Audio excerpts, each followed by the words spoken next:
study from Grimm and colleagues found that women ages 40 to 49 years old who do not get screened are 3.4 times more likely to undergo a mastectomy, 4.6 times more likely to undergo axillary lymph node dissection, and 2.5 times more likely to undergo chemotherapy than women who would be screened in that time frame.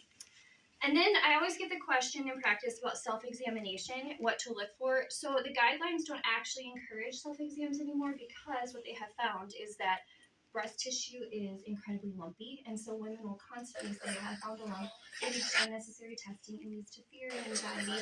And so what I usually recommend for people is, like, when you're in the shower, kind of know maybe once a month or so what your breast tissue feels like, and then a really good screening method or mechanism is before you get in the shower with your clothes off, you can put your hands on your waist, like right where your belly button would go, and then you squeeze them together because it contracts the pectoral muscles, and then kind of lean over. And what you're looking for is any dimpling, any shading in any area, anything that looks asymmetrical could mean there's something lying underneath that you'd want to get checked out. Also, skin changes on the breast are a really good indication that there might be some breast cancer. It could be inflammatory, it could be redness, scaling, itching. Any changes, nipple discharge, you'd want to get checked out. Brooke, we can't get this really to. Oh, it kind of did. I was wondering if we propped it up a little bit. Yeah, it's not even live anymore. I don't know why. Okay. Well, those poor people that are just kind of left wondering what's happening. Okay. So then I did want to discuss the risks to screening because I get these questions a lot in my practice. There is a risk of overdiagnosis. That basically refers to, say, probably the older population. So I may have a 65 or a 70-year-old woman who we're doing a screening mammogram on, and say we find like a low-grade breast cancer, but say she has other diseases that are probably going to take her life before the breast cancer would. She may never even clinically know or feel like she has breast cancer, but now we have this diagnosis that we have to address. So her quality of life could go down because of that. That is a risk.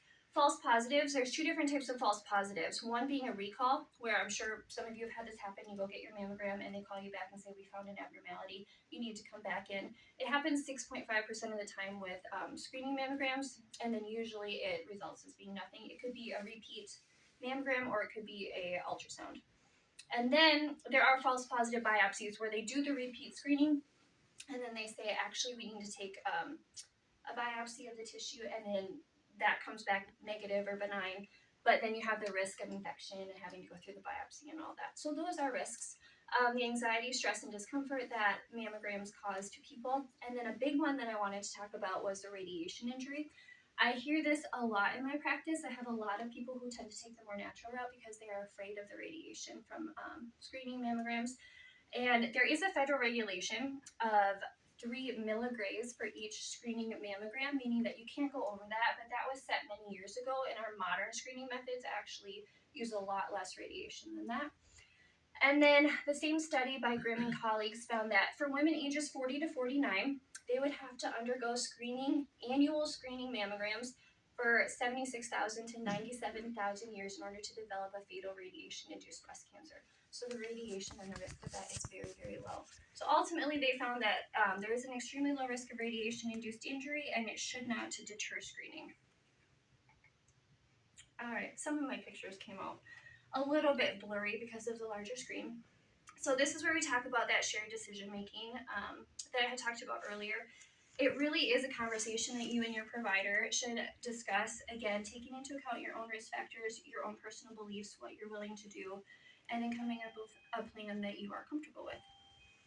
Okay, so risks for breast cancer. Oftentimes they're multifactorial. It's not one thing that's likely going to cause you to have breast cancer. The two main risk factors, though, are women and aging, and that's usually because of the prolonged exposure to estrogen. There are genetic mutations. So here, I don't think my clicker works. These are going to be the risk factors that you cannot control. And then on the bottom, we'll talk about risk factors that you can control. So risk factors you can't control, the genetic mutations. The BRCA1 and BRCA2 mutation is something that you would have inherited that would increase your risk for breast cancer. Reproductive history. So for women and females who got their first menstrual period before the age of 12, and for those who don't go through menopause until after 55, because of that prolonged exposure to estrogen, you do have a little bit higher risk of breast cancer. Having dense breast tissue can also increase your risk, only because it doesn't necessarily increase your risk to develop breast cancer. It increases your risk for not being able to diagnose it until a little bit later because it's not as clear on your screening. Personal history of breast cancer, family history of breast cancer, radiation exposure, not with past mammograms, but more so say you had a different type of cancer and you had to undergo high doses of radiation for a prolonged period of time, or say like work in radiation that can increase your risk. And then exposure to diethylstilbestrol, which is no longer used. It was the medication that was used from like 1940 to 1971. It was given to women to reduce the risk of miscarriage. And so if you took that or if your mother took that while she was pregnant with you, it could increase your risk. So you'd want to be sure to mention that to your provider. And then really what I want you to pay attention to is the risk factors that you can control. Lack of physical activity is a big one. Being overweight, especially in the postmenopausal period of time, will increase your risk of breast cancer. Using hormones. Now, hormones kind of get a bad rap. We do have guidelines for when hormones are appropriate. We wouldn't want to use them for a prolonged period of time. So women who do use them for a prolonged period of time, we usually stop at the age of 60. So if you're using them beyond then or high doses, that could increase your risk of breast cancer. Reproductive history. So if you had your first pregnancy after the age of 30, if you've never had a full-term pregnancy, or if you've never breastfed, that can all increase your risk of breast cancer. Using high doses of alcohol, smoking, chemicals, and a really interesting one, shift work. So the World Health Organization is now recognizing shift work as a no carcinogen, specifically night shift. So that is something that's relatively new. Oh, sorry, Bob. Is there any history or anything that supports like diet that would help with breast cancer? Yes, you mean like preventing it? Yeah. Like, is there anything that you There can do are studies out there diet-wise? that show that there was a specific study that showed it studied different types of food groups and women and how breast cancer progressed. And the only food group that didn't progress was the ones who ate a very heavy vegetable-based diet. So grains, carbs, that didn't really change it. Sugars actually escalated it. So the more sugars that you eat, likely if you already had breast cancer, it would advance it. And the vegetables, everything kind of either reduced or stayed the same. Anybody else have any questions before I go on? No. Okay, so any breast cancer questions before we go on to cervical cancer screening? Yes. Do most insurance cover that genetic mutation test? I don't believe so. Okay, yeah, I thought that was kind of optional. Yes, and it may depend on how your provider orders it and your specific history. So I don't know if it'll depend upon if you have a strong family history or if you're just curious, but I don't believe so. Most insurances will cover a screening mammogram though. And do you know, is it better, like my mom had breast cancer, is it better for her to get that test or myself? Both, but specifically you, Okay. because she already has a diagnosis, so she already has the care team in place that is watching her. You would want to know, and your offspring would want to know. And two, if you do have the genetic mutation, they may start screening, like if you have nieces or younger sisters before 40, that may be something they want to discuss. Any other questions? No. Okay. So on to cervical cancer screening. We screen for cervical cancer using the Pap test. In the United States every year, there are 12,000 new cases of cervical cancer and 4,000 deaths, so not nearly as prevalent as breast cancer, but still a big problem. The United States Preventative Services Task Force says that we should begin screening for cervical cancer at 21 years old. We will screen every 3 years from 21 to 29. Once you hit that magical age of 30, your Paps can go to every 5 years, which every woman I've had do that is excited about. We at that age, we can still do cytology only, which is what we would use to screen you from 21 to 29, where we scrape the cells and we look at them under a microscope, or we send them out to a lab to have that done. If we choose that route only, it should remain every 3 years. If we do cytology plus testing for the high-risk human papillomavirus, we can extend that testing period to 5 years. And then if we only test for HPV, meaning we don't even have to look at the cells anymore, we can do the swab and say, do you have HPV? Do you not? We can still do that 5-year window. And why, we'll talk about in a coming slide.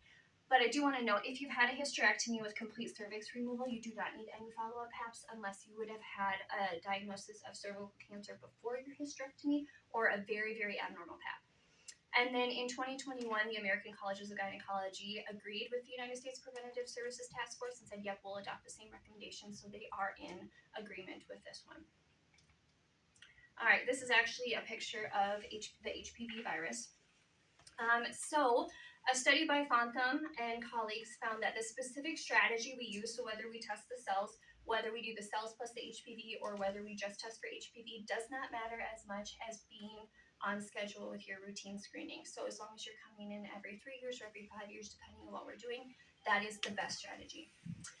Testing for high-risk HPV. So the high-risk HPV strains, there are many of them, but the most common ones to cause cervical cancer are strains 16 and 18. HPV is common in adults. Many, like 90% of women will have HPV in their lifetime. Most of our bodies will be able to clear it.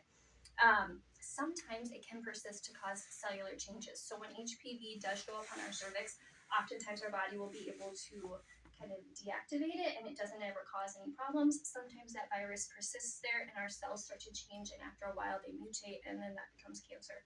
So the HPV infection can lead to cancer. It does take about 10 to 20 years for that to happen, which is why when we screen in that 5-year period, we have plenty of time to monitor it and to detect those changes before it ever would be a cancerous problem. So the goal is testing those high-risk HPV strains to reduce the incidence and mortality from breast cancer, from cervical cancer. Terms that you may hear if you've ever had an abnormal PAP, which can kind of be scary, and they are high-level medical terms. Cervical intraepithelial neoplasia, and those can be grades 1, 2, and 3. Atypical squamous cells of undetermined significance, low-grade squamous intraepithelial lesion, high-grade squamous intraepithelial lesion. They're all very much, they're similar. They basically are saying, what degree of cellular changes are we seeing? So if you're seeing like 1 or the LSIL, that means there's a little bit of changing. We're not going to jump to conclusions yet. We're just going to retest you.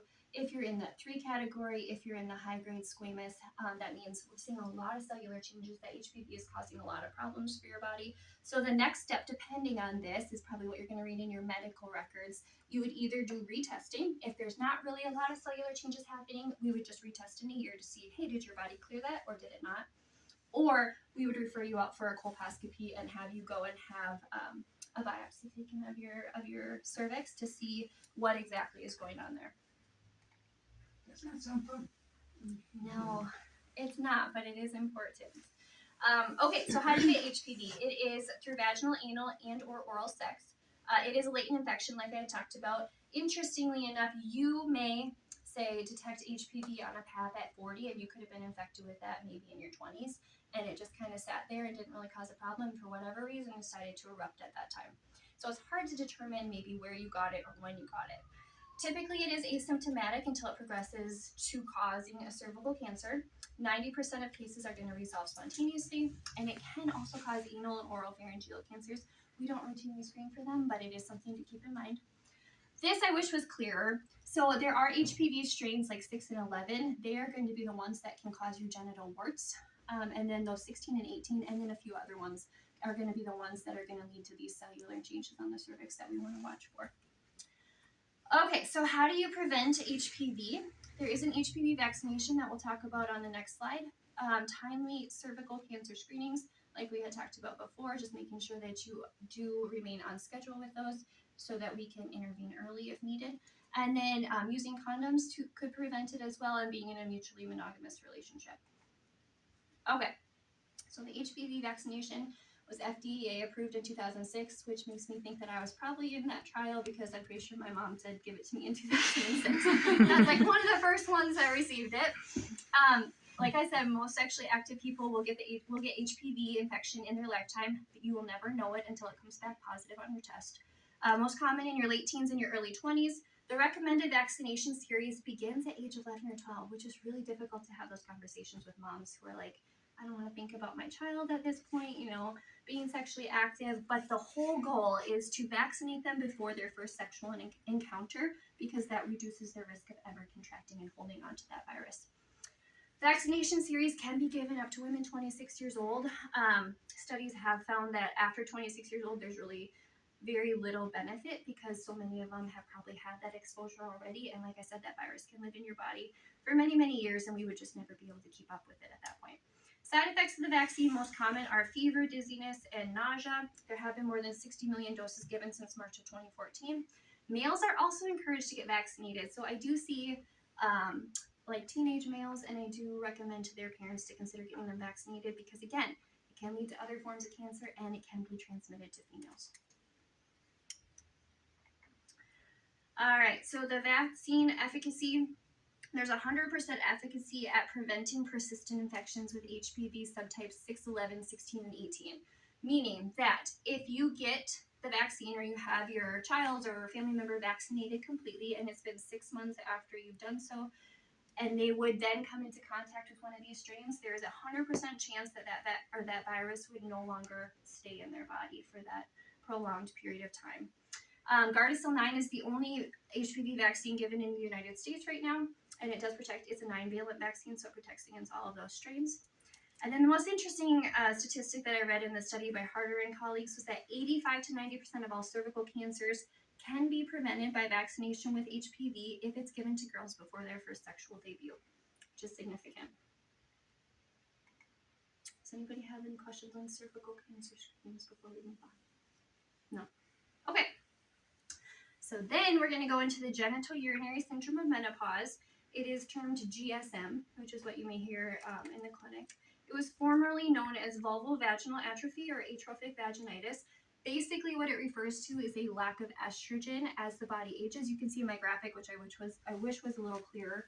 The pink is the amount of estrogen as you go through life. So peaks, this says age 30, age 40, it starts to drop a little bit. Age 50, we're dropping significantly. 60, there's a definite significant drop. This is where you're going to start to probably feel those symptoms of lower estrogen. So lack of estrogen is going to lead to vaginal pallor, which basically means the tissues become very pale. You have vaginal dryness, thinning of the skin, loss of rugae, meaning normally the vaginal tissue is very stretchy, it can expand, and when you lose that estrogen, you no longer can do that. So then women often complain of vaginal dryness, dyspareunia, which basically means painful intercourse. Reduced lubrication, itching, burning, dysuria is painful urination. So a lot of women don't realize they can actually have urological changes with this, urinary urgency, and urinary incontinence. 27 to 84% of postmenopausal women will be affected by this. And now, the perimenopausal period, once you've started going through menopause but haven't fully entered the postmenopausal period, you can still experience these symptoms as well. It is significant. So it's something that I had learned about that affects a lot of women. Not a lot of providers talk about it, especially I think male providers. There is a little bit of a disconnect. And so I try to always ask my patients if they're experiencing any of this because it does affect a woman's quality of life significantly. It can affect sexual function, which then in turn affects relationships, and it just affects the overall quality of life and feeling of health.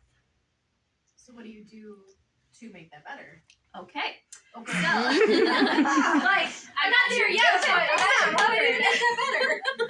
So, the goal of treatment is to relieve those symptoms and to make the quality of life better for women.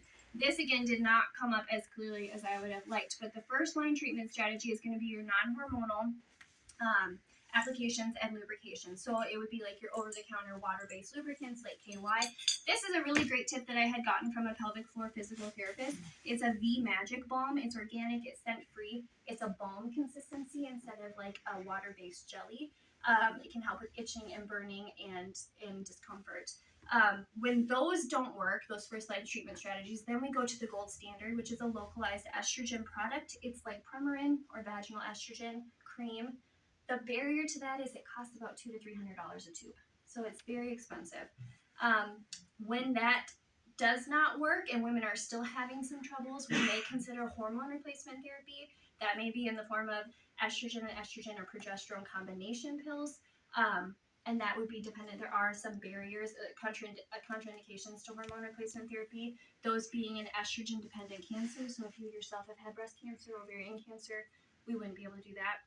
A history of stroke, heart disease, or blood clots, liver disease, undiagnosed abnormal vaginal bleeding, particularly in the postmenopausal period. So if you are postmenopausal and you have even the tingiest little bit of pink in your underwear or on the toilet tissue after you wipe, we want to know about it because that is abnormal and it would need further investigation. And then pregnancy, of course, would be a contraindication as well. Do you have any questions? Any more questions, or did I answer them? No, you're good. Okay. So that's what we do. Okay, so we'll get into urinary tract infections. Super common in women, probably one of the most common acute care appointments that I see in the clinic. Most common pathogen being E. coli. This is due to contamination. Because the rectum and the urethra are so close in women, oftentimes there is cross-contamination there. Risk factors. Having had a UTI historically is going to increase your risk of having a future UTI. Being sexually active. Age, meaning the very young, like 2 and under, and then the elderly, as you age, increases your risk of UTIs. Pregnancy, structural changes. So if you have maybe some abnormalities of the urinary tract, that can increase your risk. Changes in the pH of the vaginal tissue specifically, which we'll talk about in a coming slide. Poor hygiene, and then diabetes can increase your risk as well. So what are the signs and symptoms of having a UTI? Dysuria, meaning again painful urination. Urinary urgency, where you're going like needing to go right now, or you're maybe having accidents or incontinence. Urinary frequency, where maybe you urinate and 5 minutes later it's like, oh, I have to pee again. Hematuria, which is blood in the urine. You can maybe see pink tinges or actual frank blood. Pyuria, meaning cloudy, like pus in the urine, and then having a urine odor. And this graphic is kind of nice because it shows like this is the urethra going up into the bladder. If some bacteria get in there, they normally should be pushed out by urine. Sometimes some of those bacteria make it all the way up into the bladder, and then they start to multiply. And then quickly after that happens, they're all over in the bladder, and the bladder becomes very angry, and that's when you get those symptoms. All right, so what do we do? The gold standard for testing is to do a urine culture.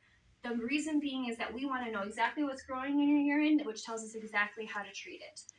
Antibiotics are often prescribed. Pyridium is a nice add-on to an antibiotic. It numbs the urinary tract, so you don't have those symptoms of the burning and discomfort. You can use it for a couple days. It does turn your pee bright orange, so that can be alarming if you don't know that. Red flags to a urinary tract infection: having fever, chills, nausea, vomiting, back and or flank pain on the sides. Those could be indications that you actually have a kidney infection that you'd want to get in and be seen right away. Prevention of UTIs, making sure you're drinking enough water, peeing after sex, wearing cotton underwear as opposed to maybe spandex to allow for some breathing, taking showers versus baths, wiping front to back. And then on the bottom, do not self-treat or share antibiotics with others. I did put a graphic on here to explain why. This would be a urine culture. All of this white stuff is the bacteria that grew on the agar plate. These little white discs are impregnated with antibiotics. And so what they do is they put them on there, and you can see all of these antibiotics work at treating this specific infection because all the bacteria are killed off. These ones are not. And so there is a risk when you self-treat or you share antibiotics that you might end up taking one of these classes of antibiotics and it won't, in fact, kill the bacteria and you can develop resistance to it. So we really want to try to get that urine culture when we can. Any questions about UTIs? So difference between UTI and bladder infection, like No. So Are they- bladder, a urinary tract infection encompasses more than like a bladder infection is cystitis, where it's just the bladder itself. Used interchangeably. Yep. Vaginal infections.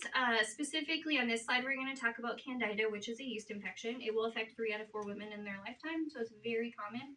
Risk factors for yeast infections include using recent antibiotics, having diabetes, being immunocompromised, whether you're on a medication that kind of lowers your immune system, or maybe you've had an organ transplant or whatnot. Having high estrogen levels with hormone replacement therapy, or even being on a combined oral contraceptive, that can increase your risk, and then pregnancy as well. Signs and symptoms: you have intense vaginal itching, redness, swelling, thick white discharge is kind of the hallmark of a yeast infection. It is referred to often as cottage cheese, which is disturbing. And then, and then burning. There's typically no odor with yeast infection. This is in contrast to bacterial vaginosis, another type of infection, which we'll talk about on the next slide. So oftentimes a yeast infection is a clinical diagnosis. When women come in and they describe these symptoms, we will likely treat them with a pill or a cream in order to get rid of their symptoms. If there's some question as to whether or not it's a yeast infection versus something else, we can do a vaginal swab. Nowadays, in the past especially, it used to be the creams that you would use. Now having a single pill that you can take that we do have at the clinic is a nice advancement. And then bacterial vaginosis is another type of vaginal infection. This refers to an overgrowth of bacteria in the vaginal canal, often affects women between the ages of 15 and 44 years old. It's not a sexually transmitted infection. It often comes from having intercourse because that throws off the bacteria in the bacterial balance in the vagina.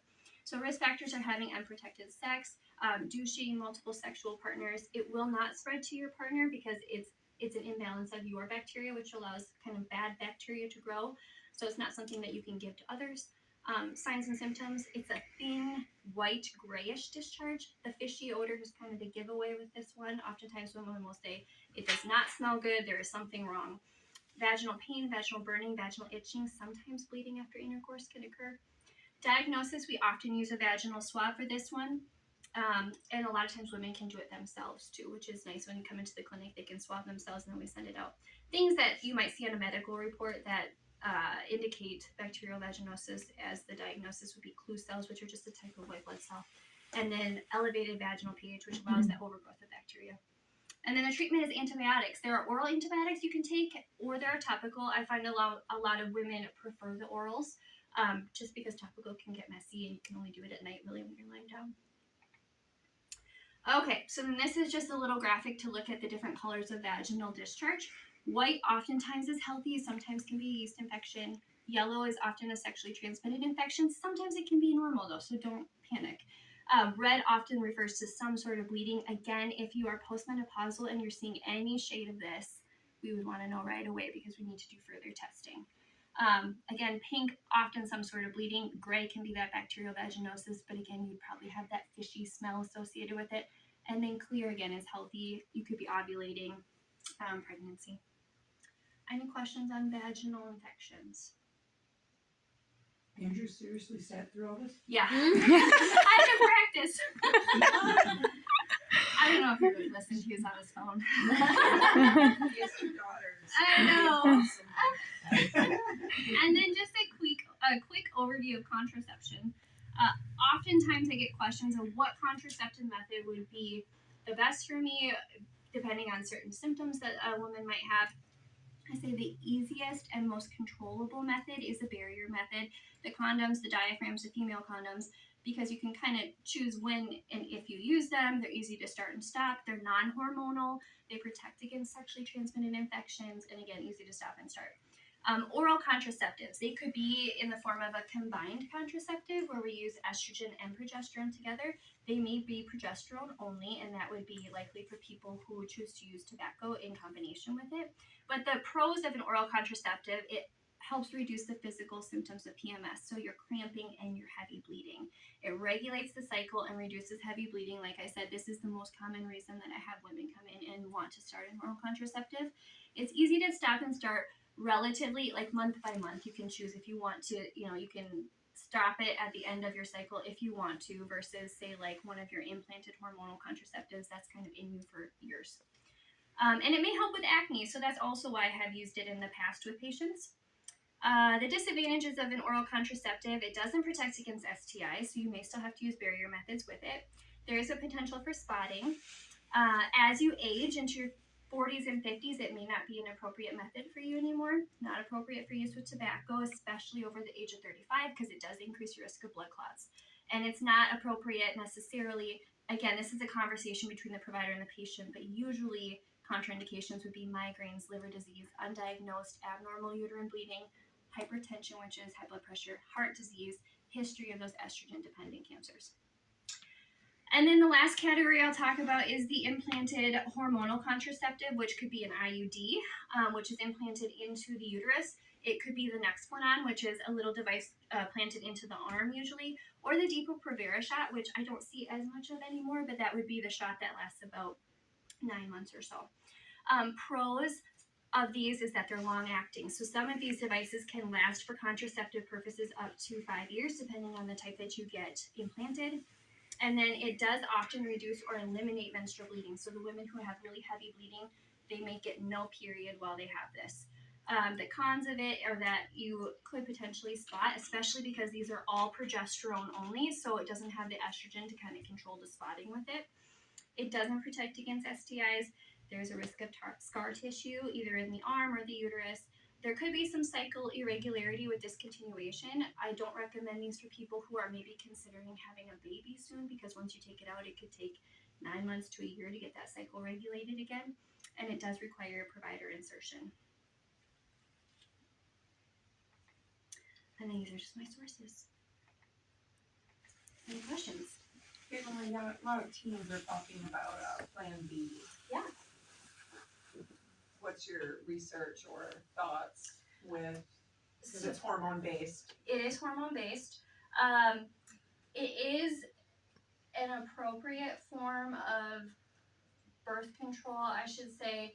You may have to repeat it as well. There's a certain period of time that you would need to take the pill after the unprotected sex. It is increasing in popularity. I'm not sure if you can get it over the counter yet, or if you do need a prescription still for it. Do you know? I don't know. They can buy it. You can now buy it over the counter. Yeah.